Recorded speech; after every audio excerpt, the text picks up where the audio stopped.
Welcome to Coffee and Cannabis. I'm your host, Alyza, and this is Corey, what up? And today, we have somebody really incredible. His name is Red. Yes, it's really Red. Super dope name.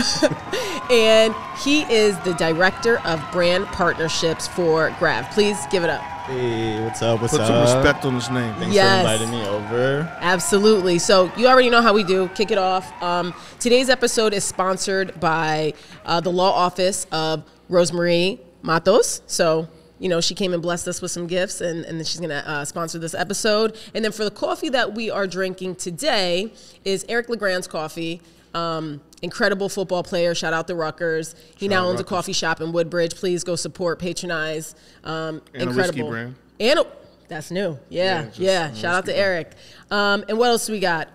So I'm wearing red because I have red here with me. So I made sure that, you know, my alignment is right. It's okay. You got sweat colors on. There we go. And also for Women's Month, because this says respect women worldwide. So March, Women's Month. Shout out to last place winners, my boy Kip, for the drip. And like, comment, subscribe. There we go, right? I got my one in, Jalen. Yeah? Hit the bell thing. The bell. Do that shit. Oh, and smoking. These goddamn pre-rolls. Like, y'all hear me every episode. I'm like, I hate these pre-rolls. And I don't hate this weed that's in it. I just, you know, I like lighting it 10 times all freaking episode, right? Yeah. However, we are smoking Larry Lovestein. Larry Lovestein. So we got the Larry Lovestein, we got Eric's coffee, and we're going to get into it.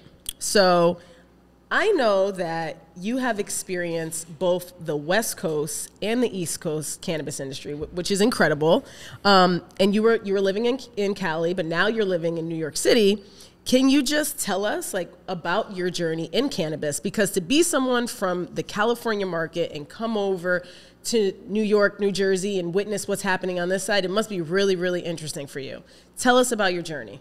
Yeah, I mean, I got into cannabis like almost right after high school, graduated high school, got a farm tech license, and worked at a Walgreens pharmacy for a few months, and, you know, essentially got poached by a dispensary owner that worked right next to my dad. So I would go hang out with my dad until he got after work, and I ended up hanging out at this dispensary a lot and ended up getting a job there as a bud tender, you know, and that was like late 2010, you know, and yeah, I mean. Yo, you literally started from the bottom. Yeah. That's dope. And he's OG, been doing this shit a decade. That's dope. Yeah, and I mean, like, we were in Coachella Valley, so, you know, I'm from LA, from Los Angeles, was raised in the Coachella Valley, you know, and we were the biggest dispensary that was right next to Coachella Fest, you know, the nearest to Coachella Fest. So we kind of saw, like, you know, neighborhood, you know, consumers and patients, and then we also would get kind of like that touristy place. But so you were in DHS, Palm Springs, Rancho Mirage. Exactly. Yeah. Like right off the freeway too. Yep. Corey knows all the things. I know. I ran a grow in DHS in Desert Hot Springs. Yep. Oh, okay. I used to be heavy in Palm Springs. I'd be right out there with all the community out there. I'd be out there. Well, the Coachella Valley is like a small little Amsterdam. I mean, there's so many dispensaries out there, Definitely you know, and that's essentially where I got a lot of my experience, you know. And then I moved to Los Angeles and worked for some really cool dispensaries, you know, and I think kind of like my recent claim to fame was the like Lowell Cafe and the OG Cannabis Cafe, you know, and I was their director of vendor relations, which meant I handled a lot of the cannabis side. You know, I procured for the menu and really, you know, helped build a culture on the cannabis side there. But yeah, essentially I've seen, you know, the transition in market from medical to recreational, and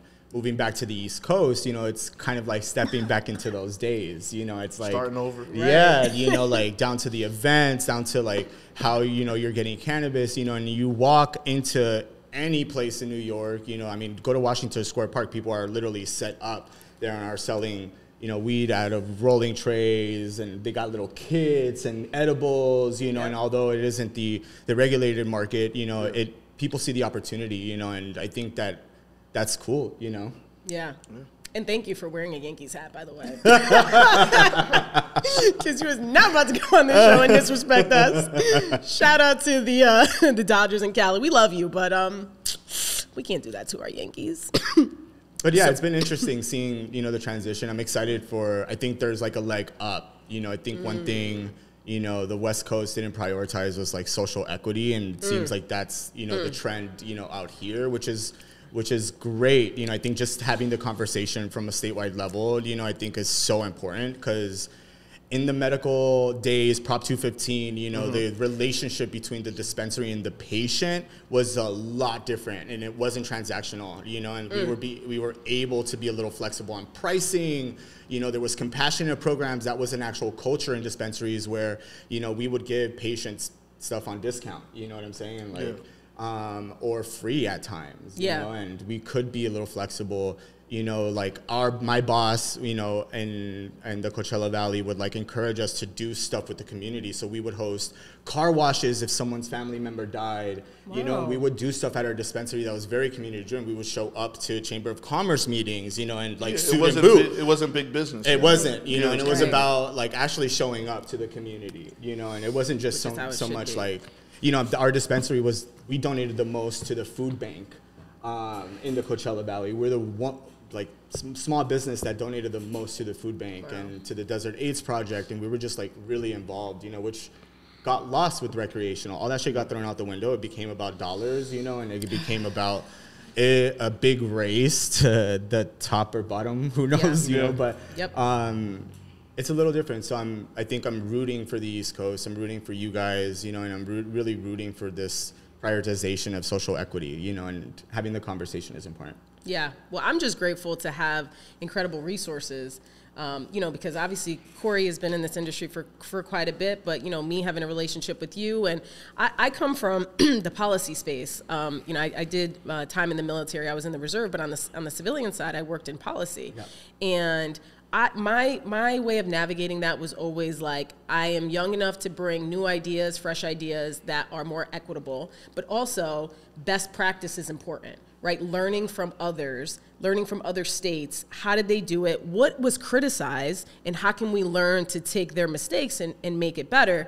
And I feel like we're starting to see that here in New Jersey. We're not sure if it's really real yet because all the licensing is conditional. So we need to wait to see when people open their doors. But, you know, what are your thoughts on that? Because I just, you know, what's it gonna be like over here? Yeah, I think it's like a double-edged sword, right? Mm-hmm. So you think about like, all right, like we're having the conversation about social equity and they're prioritizing that and I think just it feels like a space at the table and a voice at the table is always conditional. Yeah. You know, I think just in general as a minority, you know, so it's not shocking in cannabis.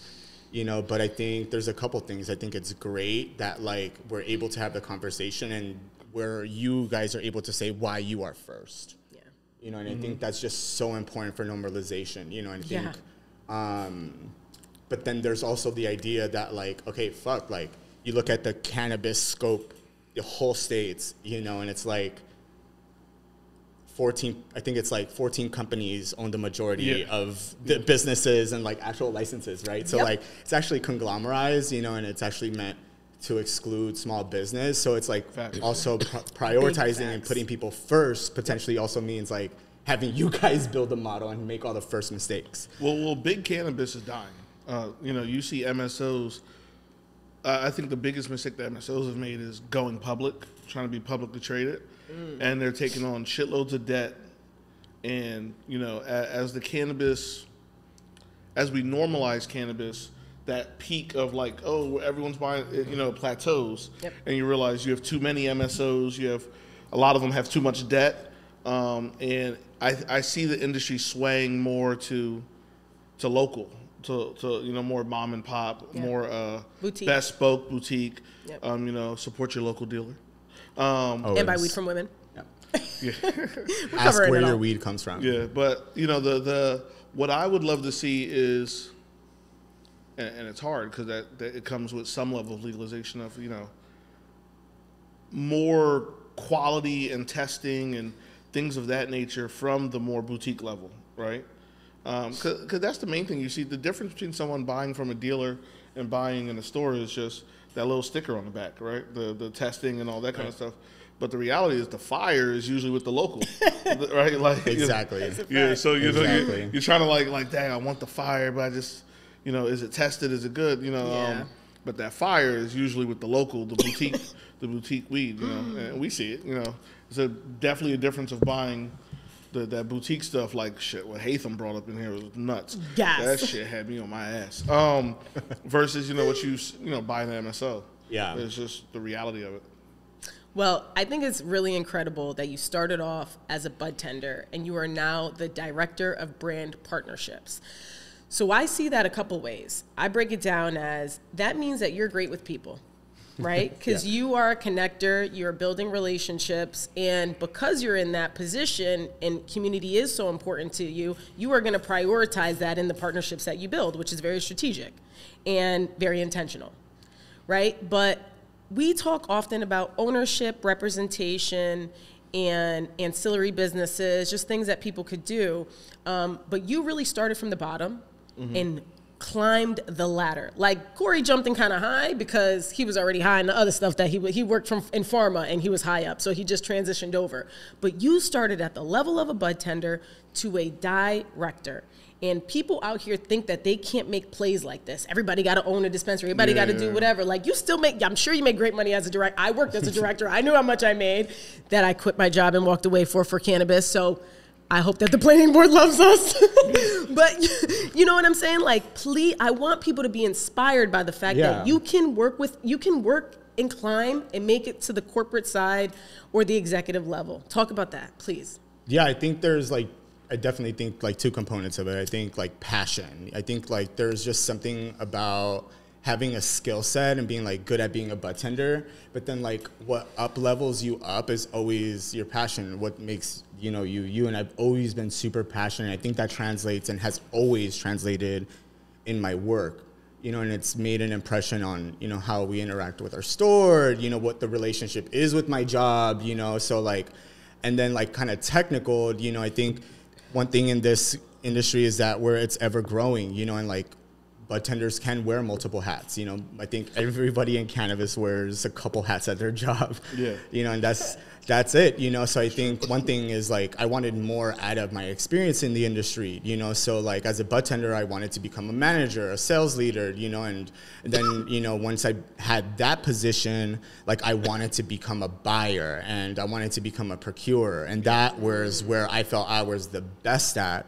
Just being able to harbor relationships with growers and buy the best product because I know what sells because I've been a bud tender, right? Yep. But then as a procurer in Prop 215, I would take a microscope and look at packs, turkey bags, and I would take a 1,000-time microscope. I'd pull out my little laptop and I would look for mites, mold. I would look for fully developed trichomes, and I would take that against the price, that the grower's saying and be actually, this sativa you're selling, it don't look like a sativa. The trichomes look amber. Did it pass? Did it sit there too long? What's going on? And why is this blue dream purple? You blasted it with cold air. They, growers, come at you. But I think, that's kind of what I use. And when it became a business, I think the relationship between the bud tender, the brand, and the retail dispensary is the holy trinity of the success of an actual brand, any brand. How your bud tender speaks on your product, how they sell it to you, right? Do they believe in the product? Do they believe in the product? Can they actually talk about your brand how you want them to? Can they say 3 talking points, about that SKU or that flower that they're trying to sell to you? And I think for on a dispensary side is all right, bud tenders should be cell phone people. They sell you one thing, they sell you another. You got to constantly be selling, and after you actually sold them a product, ask for their email, sell the Apple Care, sell the phone case. How are you He's giving the whole hustle. Hold on. How are you keeping your consumer coming back? He's making me emotional. I just got a new phone this week, and that dude damn sure got me. They get you on everything, bro. He upsold me about 3 different things I got. And then they put it in your plan. They put it in your plan, and they make you pay monthly for it. But I think that dynamic, right? The bud tender and how they're selling product inside of a dispensary, their relationship with the product and the brand, how they're able to sell that and their relationship to the consumer is just so important, and I think I've been able to do some really cool things with the dispensaries I've worked for, just believing in that method, Well, I wish some of the places I worked at had bud tenders like you. Passionate, right? Oh, man, these bud tenders nowadays are... what I mean? It's weird because with the normalization of cannabis across the country, and then you also get the big box cannabis, right? But then that also means it's a lot of jobs. A lot of jobs are great. That's great. We have jobs in cannabis. But it's also kind of like the McDonald's thing. You know, a lot of these places, bud tenders are liquid. They start, they work a month, they fired, you know, all this different stuff. It's almost like whoever's the manager is just a manager out of attrition. Like yeah. They lasted the longest. And you know this because you really witnessed the turnover, right? Yeah, I see it live. But I wish there were more bud tenders that do all the things and have that level of care like you do, like you spoke of, just because, you know, you go into the dispensary and you're like, oh, what do you guys got? And they're just like, oh, yeah, hit the screen here and it'll show you. It's like, fam, sell me. Right. Like, I'm looking for you to sell me. Yes. Like, I've been smoking weed for 2 decades. Give me something new. Like, talk to me. Yep. You know, really, really sell me on it. And it's, you know, you see it even in the places that I've worked and in the other dispensary, like, hey, you know, like I'm here to spend money. Right, I'm telling you, you can spend my money. Yeah, I can't. My first question was like, what are you looking for, and like how much you actually got? Like, let's be real. What you trying to spend? Like, what you actually trying to spend? You know, and like, what do you like? You know, and like, I mean, back then, and you used to be able to like have people engage with the product. You know, and now it's like you got to sell them a jar, prepackaged jar. You know, and like they can't smell and. So now they actually have to be super well versed in the product that they're smoking on, and then you could tell when someone don't smoke, you know. And like, that's the worst. That's the worst. Like you can tell when someone's just, you know, like this is just a retail job. Yeah, like yo, I could care less. And I'm like, oh, why'd you like that? And they're like, oh, it was bomb. And I'm like, no, like, give me more. And that's good. You know, because, like, emotion is everything. So if you're emoting that it was bomb and you're emoting that this was gas, like, I will believe you. You know what I'm saying? Like, if you're like, yo, this was gas, you know, I'm like, bet. But if you're like, oh, it's bomb, they're like, no, like, yeah, sometimes it's like you go to the dispensary and you see, like, the one, like, super stoner dude working back there. You're like, I don't even know if this dude knows he's at work. And you're like, I want to go to him. Yep. Right. Because he's the one who's like, yo, I smoked this last night. This was gas. Yes, like, he knows. Give me that as well. Yes. Oh, what else you got? Oh, yes. Give me that as well. Yeah. It's like, yo, the reality is, especially if you buy it on like a Friday through Saturday, you already done stood in line for 15, 20 minutes at the dispensary. Yep. Right? Like, you come up in there, you're trying to see all the categories, to see all the different diversity of product they got. And if the person on the other side of this is just like, yeah, what do you want? It's like, fam, like, sell me. Like, you know, care about it, something. Like, what did you smoke? Yeah. We have a bunch of people that actually inbox us all the time asking, like, if we're hiring. We haven't really done any job fairs and stuff. Everybody's been doing them. I mean, you know, we're different. We approach things differently. I feel like I want to be solid in this process before I start giving people hope for a job, right? I think it's kind of premature to do otherwise. So I'm like, how many? Like, comment, subscribe. I'm sorry, you know, Jalen gives me the look, and then I got to make sure that I do it. Hit the bell. Go on and subscribe. But for hiring, you know, when we do get people on board, I want to make sure that we're giving a certain level of service. You know, I already own a business that has a long-standing clientele, that they have a certain expectation for the type of facilities that I put together, and people love my staff. What advice can you give us to know how to hire the right people here? Because I really want people like that smoke, that are passionate, that enjoy the culture that we create. I've already created that culture at my other business. You know, I got one female, she's a mom. Like, we work around that because I'm a mom. I get it. Yeah. You know what I'm saying? I give them flexibility if they got school. Like, it's like, you shouldn't like have a job where it's like you're dreading, right? Yeah. So I want to create a different culture, and I really want to have that here, because just in learning from Corey and what that experience looks like, people love it. People love it. But from the bud tender and the selling perspective, I've heard that there's a lot of turnover there. Like, please help us. What do we do? Yeah, I think the biggest thing that like you as a retailer could do is just educate your bud tender. I think it's your role to create like evangelists, right? And like you need to instill your company's culture and ethos into them, right? And like depending on that, that's how you kind of find your like passion hires, right? Or like people like who are super passionate. But then I think from a sales perspective, like you want to be in charge of the education, right? And I think holding yourself and your retail dispensary accountable for the education and also the brands that are in your store. Yes. You know, brands should never drop off product, just drop off product and ask you to pay them. They should show up, educate your budtenders until your budtenders are saying, I'm done. Give merch. You know? Or like, get us some lunch, you know? Yes. Like, you know, and like brands, if you're out there, like, and once they open, bring them lunch, you know? Just bring them lunch. I feel like everybody's a little bit entitled right now, but we gonna see when things pop off. Well, like, I think it's interesting because you talk about that, and my mind immediately went to like smoking sessions with your employees, right? But it's almost like when you work in a high-level restaurant and they do what they call family meal, and it's like the chefs and the cooking team make something, the whole staff eats. Yes. The staff has taste tested and tried the food that they're serving. There's a different level of like, oh yeah, you know, it's like when you have you're at a nice restaurant and the person's like, oh, and it's this, but it has a little taste of this, and you're like, oh, you didn't taste this before. Yeah. Like, it's not like you're just selling something, right? Right.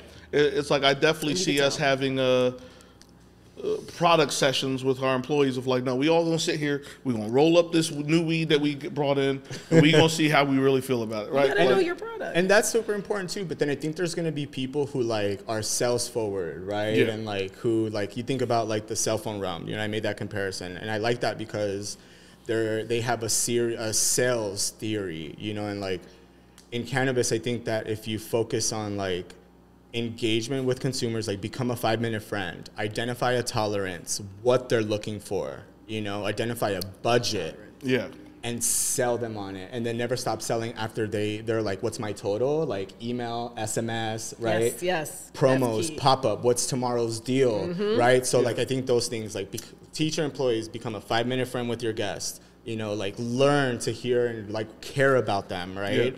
And that could be a dedicated role. It could actually be, you know, just your guys' budtenders, but you know, I think that is what keeps people coming back. You know, like people already side-eye dispensaries, you know, and I think they side-eye dispensaries more than they do their dealer, you know, right? and focusing on that, and if someone just wants to come and get a tour and be educated, great. You know, the customer service has to be the same all around, whether someone's making a sale or not. You know, but yeah. I think that's big because it's like, and you know, traveling the country, going to different dispensaries, like you see the dispensaries that have no displays. It's just literally you walk in, you're in a queue, then you're at the register, right? Yeah. Versus ones where it's like, and we've talked about this, that, you know, I'm super opinionated when it comes to the decor of inside a retail space. Cannabis should be sold like any other product. Yes. I come in, I walk around, I look and touch stuff. And then at some point, hopefully I go, hey, I want to buy this now, right? It shouldn't be, you walk in, ID, in line. Yeah. And it's like... such a terrible retail experience. Well, yeah, it's a horrible retail experience. It's also saying like, this thing is special in a bad way, right? Yeah. It's like, you can't, it's taking that normalization, like, and hopefully, you know, like with the mom and pop level dispensaries coming online, I hope we get a level of normalization of just like a community dispensary. I come in, I hang out, I check, oh, you got new stuff this time? Oh, well, yeah, last time I got this. Like, you want, like you said, 5-minute friend, like really be part of the community, not just a come in, get in line, buy your stuff, get the hell out. Yeah. You know. Listen, this place is going to be beautiful. I showed you what it looks like, right? It's going to be Gorgina. It is. I'm telling you, people, these renderings, like, it's beautiful. I know, actually, when we first started, we said we were going to put them out, but we didn't, because when we looked at them, we were like, no, we gotta keep that tucked. We got to keep that tucked. You'll see it. As the construction goes, we'll put it out there. Oh, yeah, this is going to transform. Yeah. Shout out to Carlos. Yes, shout out to Carlos. Oh my God, I love when I can work with people that, I'm so weird when I talk about things, because you know, when you're like a visionary, you're like, oh yeah, I want the brick here in the green, and you got to like describe things to people, and like someone has to like put that into something. Turn it into from my head. Yeah, so shout out to Carlos. And also, we talk about this all the time, all the people on my team that are minorities, diverse advantage groups, we trying to keep the dollar in. So. Yeah. Carlos is our architect, by the way. He's our architect. So speaking of having a minority team, so you and I are both part of the gay queer community, and and there's not a lot of representation of us in the industry in a lot of places. But no, no, no way. In the cannabis industry in particular, and you and I got really cool, and like we just had a really cool connection from a while back. And I think that was, one thing that really, at least for me, connected me to you, because I just love to see other of us. Yeah. And I mean, there's also not a lot of black and brown people either, but I see more black and brown Latino people than I do gay people that are also black or brown. Yeah. Right? It could be like a white gay male. So as a Latino gay male in the cannabis industry, how has that experience been? I mean, it was kind of hard. I didn't like necessarily come out to the industry until like 5 years ago, and oh, wow. So like, wow. It would definitely, like, work seems to be like where we spend a lot of time at, so like that wasn't one place I could be myself for sure. And I think it was just the environment. I definitely did have coworkers that like would let me be myself, but it's just like in parties and spaces and kind of like the cannabis like scene and community, I didn't feel safe whatsoever, and have you feel a change in the industry, as of recent? I don't know. Like, I really don't know, because I feel like, I don't know, like, I really haven't felt a change, and I think that that also comes into my personal life. So, like, I was also dealing with it in my personal life, coming out the closet and actually owning it and, like, wearing it as a badge, so, like. So, wait, you didn't come out in cannabis until 5 years ago, but also in your personal life either? Yeah. Wow. Yeah. Wow, that's huge. That's gotta be hard. Yeah. Yeah, actually, like 7 years. So I did it a couple years actually prior to like the space, and it actually like ended a relationship that I have with my mom, and like really, yeah, it drew a line in the sand between my relationship with her. Do you like think you that could bang with me or not? Do you think that comes from? Yeah, it was like either God or like yeah. Do you think that comes from culturally? Yeah, for sure. Yeah. It was, she like literally, she was like, you're going to hell, and like if I accept you, me too, Wow. Oh, so it's more like a religion thing, yeah.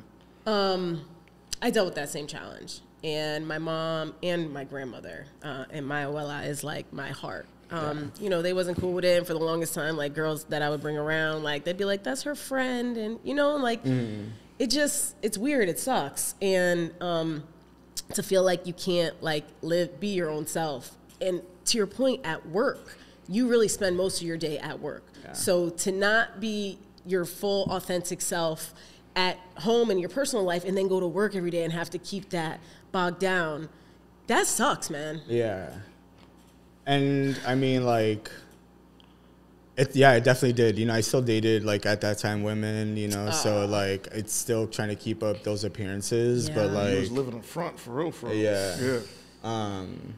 But, I'm grateful where I'm at now in my personal life and my sexuality, and I think one thing I've learned in the last 5 years with my professional career is that, like, I could do the work, and, like, the passion is there. I proved it a few times, and, like, that's there, and I now, like, even like working with Grav, like I be putting my ideals and my values, on the board, and I not only care about like what the job description and what the pay is, but I'm like, all right, like, does the company culture actually like fit? Are they, what do they stand for? As radical thinking as I am? Do you know what I'm saying? Like, do I have a a seat nowadays. And a voice, like my authentic queer culture, cannabis culture voice. That's it. Not the like corporate buzzword, shit, but like, and don't downplay. I can get there too. So like I can use the corporate buzzword, but like,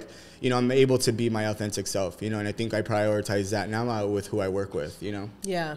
The crazy thing is, compared to a lot of industries, because I've worked in all these random CPG industries, as a straight male, I felt that so far from what I've seen versus other industries, cannabis is the most open one. Like, CEOs in cannabis walking to work in T-shirts and stuff, and I have plenty of employees on every level of sexual spectrum there, but especially in the retail side as well. So it's crazy because it makes me think back to like how closed it is in the other industries, right? Because in my mind, I'm like, oh, cannabis is mad open. You kind of can show up as yourself, but hearing your testimony, it's like, well, damn, how closed off is the rest of these industries then?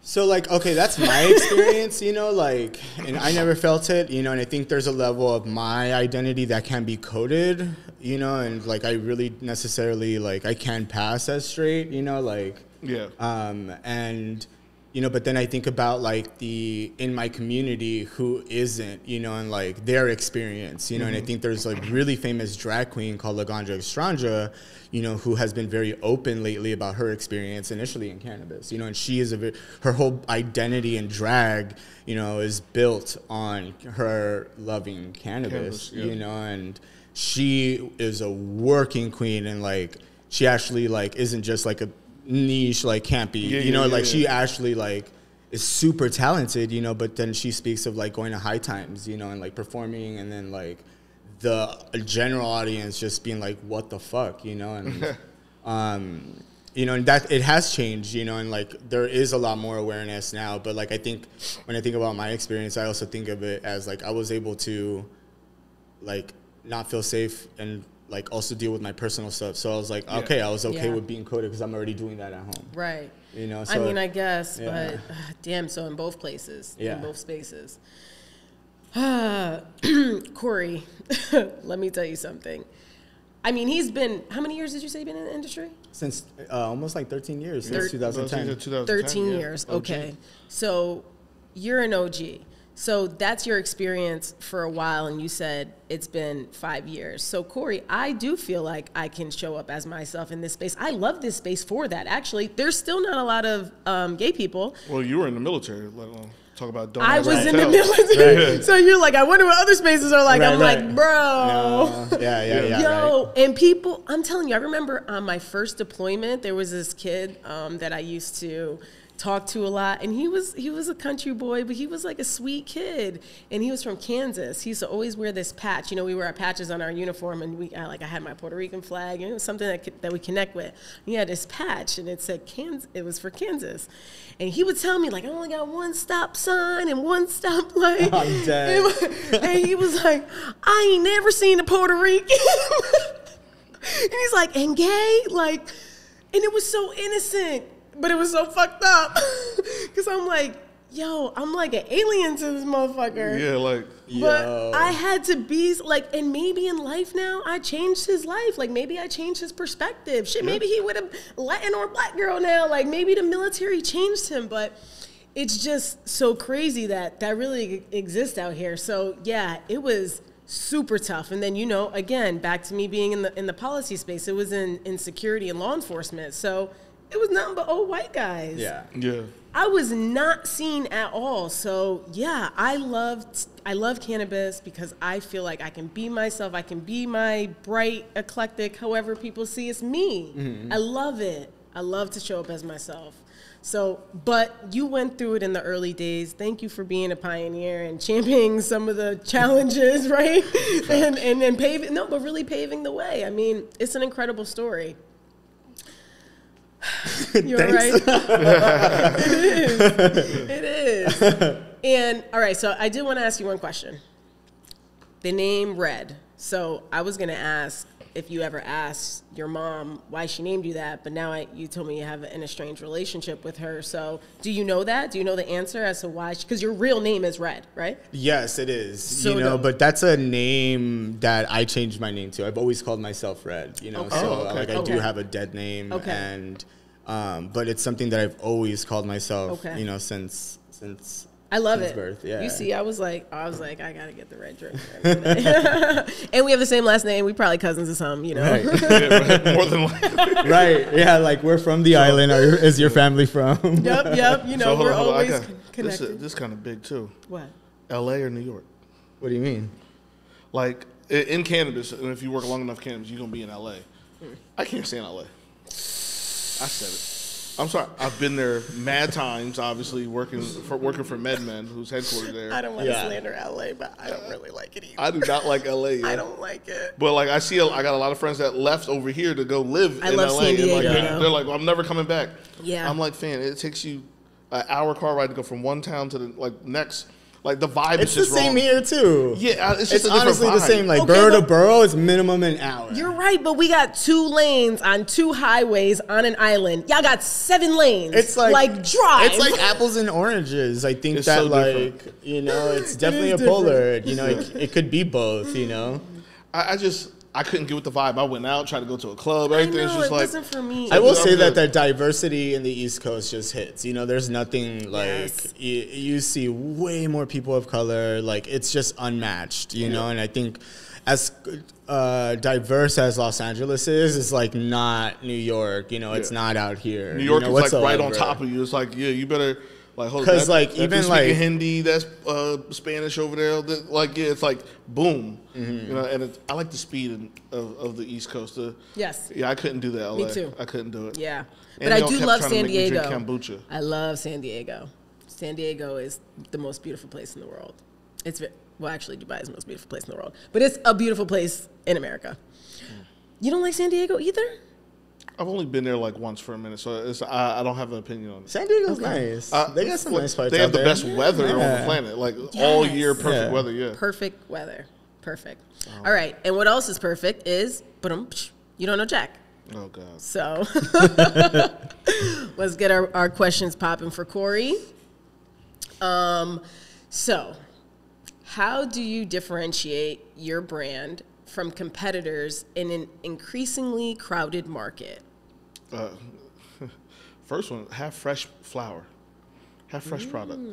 Like the cool thing about cannabis is because you can't really market it, like over market it in a lot of spaces.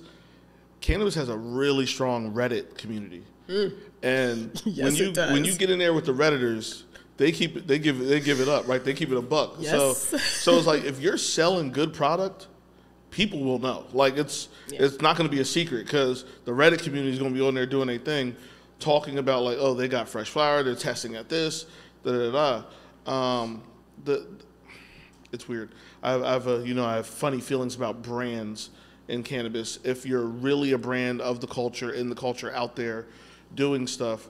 Or like even these celebrities with these like, oh, I put my name on a pack, Right. and now it's like, fam, you not about this cannabis culture. This is a lick for you. Yeah. You know? Yeah. And this is your world, Red. But Yeah, I know. I think if you're competing in cannabis, I think you lost already. I think that's my answer. I think if you're whatever category you're in, if you're competing, you lost. I think this is an ever-growing industry. Do you know what I'm saying? Today, it's only legal statewide. It hasn't even federally gone legal. The race hasn't even really started. Mm-hmm. This is a marathon. Yes. So wherever you're at, once legalization hits, like, I think right now the idea needs to be collaboration, and like brands, flower brands, like stick to what you're good at, like work on your brand ethos, like have that live through your product. Like, we were talking earlier, like, what's your relationship with bud tenders? What's your relationship with the dispensaries that sell your product the most? What can you learn from them?